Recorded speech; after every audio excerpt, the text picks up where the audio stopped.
Greetings, it's MaxoDiddly here, and today I am going to be showing you how to generate a random password using C#. So let's get right into it. Firstly, make sure you import these three libraries. We'll be needing them for this tutorial. Then, we are going to be creating two global variables. So put this above your main method or at the top of the class. That's going to have your function to generate the password. And we're going to do private const int default underscore length equals 14. This is going to be the default length for a password we generate.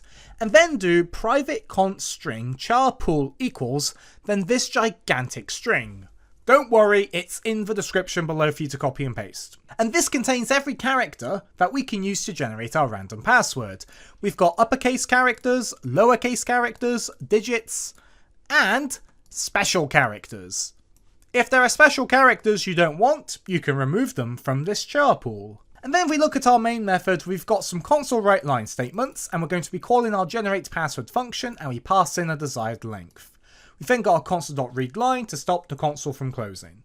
So let's go and define our generate password function. So we're going to do public static string generate password int length. So we're going to return a string. It's going to be the password we've generated.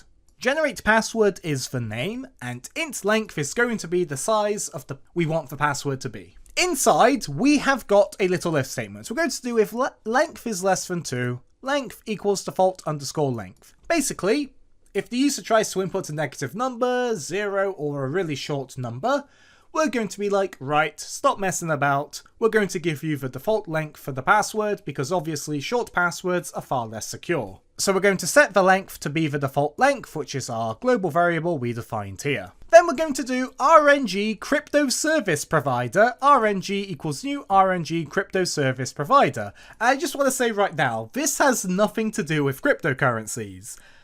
Despite the fact it could sound like a cryptocurrency faucet that you'd find online, or some kind of gambling website revolving around crypto.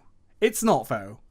Basically, instead of using the random class in C#, we are going to be using the RNGCryptoServiceProvider because it's going to be better for randomness with our password generation than just using the random class. And then we're going to do string builder password equals use string builder.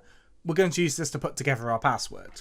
Then we're going to do a for loop. It's going to be for int I equals 0, I less than length, and I++. Then we're going to do byte array, random number equals new byte 1. And then we do rng.getBytes random number. And then we're going to do int index equals random number 0 %charpool.length passwords.append charpool index. So, you might be thinking, what does this mean? Well, I'll break it down really quickly and really simply. So, the creation of a byte array here is going to create a byte array of the size of 1. We're going to call it random number, and we're going to be using this to store the random bytes generated by our RNGCryptoServiceProvider. And then, rng.getBytes fills the random number byte array with a cryptographically secure random byte. Since the array only has a size of 1 though, only 1 byte is stored in the array. Then int index equals random number 0 %charpool.length. This line calculates the index within the range of our character pool's length. First, it takes the random byte generated in the previous step, and it converts it into an integer. So it's converting random number 0, the index element, into an integer. Then it calculates the remainder of the division of this integer by the length of the character pool using the mod operator. And this results in an integer index that's within the range of 0 and the length of our character pool string, meaning we pick a random character in our string or our pool of characters. And then we do password.append charpool index to get the character at that index we generated and add it onto our password string. After that, we do return passwords.toString to get the string from our string builder that we just built and to return it to wherever we call the function. So let's hit play and see what happens. So we generated 4 passwords that look very unique.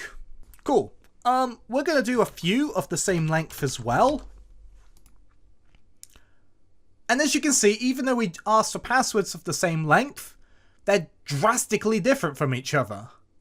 So thanks for being a great audience, be sure to leave a like in the comment if you enjoyed, and subscribe for more C# tutorials. Thanks for watching.